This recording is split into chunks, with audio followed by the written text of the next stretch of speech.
मेरा नाम आर्यांश है और मैं 12वीं कक्षा का एक छात्र हूँ। सर ये GSLV रॉकेट का एक मॉडल बनाया है हमने।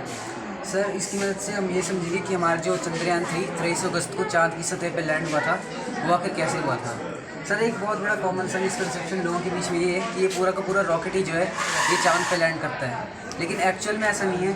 सर ये जो दो हमारे साइड में बूस्टर्स लगे हैं, इनिशियली जब रॉकेट लॉन्च होता है तो ये जो साइड बूस्टर्स लगे यही इग्नाइट होते हैं। फिर से जब ये इग्नाइट होते हैं तो इनके अंदर का जो फ्यूल है थोड़ी सी हाइट पे जब रॉकेट पहुंचता है उसके बाद इनका फ्यूल खत्म हो जाता है। और सर रॉकेट का वजन कम करने के लिए जब इनका फ्यूल खत्म हो जाता है तो ये साइड बूस्टर जो है ये रॉकेट से डिटैच हो जाते हैं। सर इसके बाद हमारा जो ये L110 बूस्टर लगा है ये इग्नाइट हो जाता है।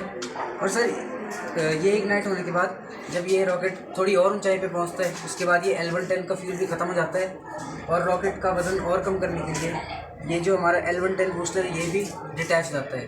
तो इसके बाद यहाँ पे एक कवर लगा है रॉकेट के ऊपर।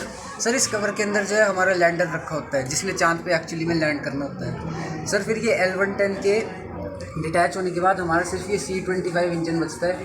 फिर ये C25 इंजन भी इग्नाइट हो जाता है और उसके बाद ये भी एक पर्टिकुलर हाइट आने के बाद इसका C25 का फ्यूल भी ख़त्म हो जाता है और ये भी जो है वो क्या करता है, ये भी डिटैच हो जाता है। सर फिर बचता है हमारे सिर्फ ये लैंडर जो कवर के अंदर रखा था। ये लैंडर अर्थ की ऑर्बिट में एंटर हो जाता है और एंटर होने के बाद ये अपने ऑर्बिट का रेडियस बढ़ाता जाता है। सर बढ़ाते बढ़ाते एक ऐसा पॉइंट आता है जहाँ पे ये अर्थ की ग्रेविटेशनल फील्ड को एस्केप कर जाएगा और मून की ग्रेविटेशनल फील्ड है उसमें एंटर कर जाएगा।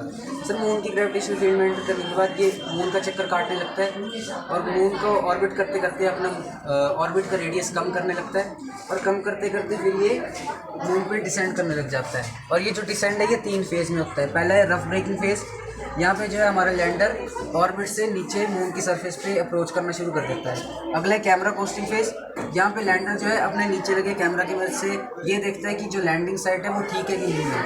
उसके बाद सर आता है फाइन ब्रेकिंग फेज़, यहाँ पे जो हमारा लैंडर है ये चाँद पे जो है ये लैंड कर जाता है। और सर जो हमारा चंद्रयान 2 था उसमें एक्चुअली प्रॉब्लम ये हुई थी कि कैमरा कोस्टिंग फेज़ में हम लैंडर के जो बूस्टर थे वो कुछ ज़्यादा इग्नाइट कर गए थे। इसकी वजह से जो लैंडर का अलाइनमेंट है वो थोड़ा टेढ़ा हो गया था और वो जो है यहाँ से क्रैश कर गया था कैमरा कोस्टिंग फेज़ में। लेकिन हमारा जो चंद्रयान 3 है उसमें सर इसरो ने इम्प्रूवमेंट्स करी है और ऐसा टेक्नोलॉजी लाई है कि अगर बाई चांस लैंडर के जो बूस्टर हैं वो ज़्यादा इग्नाइट कर भी गए तो भी लैंडर जो है वो खुद को अलाइन कर सकता है। और सर चंद्रयान 3 का जो लैंडर था वो जैसा इसरो ने एक्सपेक्ट किया था बिल्कुल वैसी ट्रेजेक्टरी पे पहुंचा था और हमारे जो है चाँद पे लैंड कर गया था सक्सेसफुल। फिर ये सर हमारा विक्रम लैंडर से हमारे लिए प्रज्ञान रोवर बाहर आता है और सर इसके ऊपर ये सोलर पैनल लगा है। ये जब तक चाँद के ऊपर रोशनी रहेगी सर ये 14 दिन तक जो है हमारा डेटा कलेक्ट करता रहेगा चाँद से।